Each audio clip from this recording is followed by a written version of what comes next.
राति खाएर के भयो दिउँसो हुन्छ होसमा अलिक ढोगोसोलो भड्काइन्छ माटेको चोसमा आफूले स्वास्नी त गर्नु यार अरू कसले गर्छ तिम्रो आफ्नो भाइको तिमीलाई गरे स्वास्नी भन्छ मर्नेको इज्जत राखिन्छ आउँछु ढिलो भयो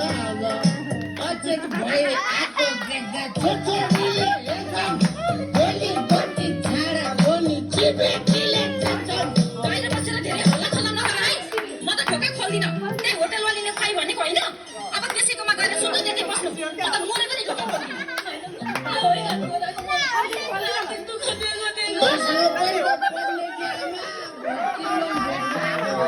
मेरे दौर ज्ञान देखेर त हो तेरो मसँग माया लागेको होइन भने त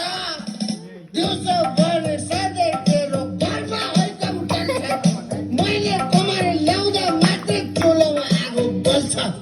बोका खोली मलाई भित्र बोल्दा मिठो बोल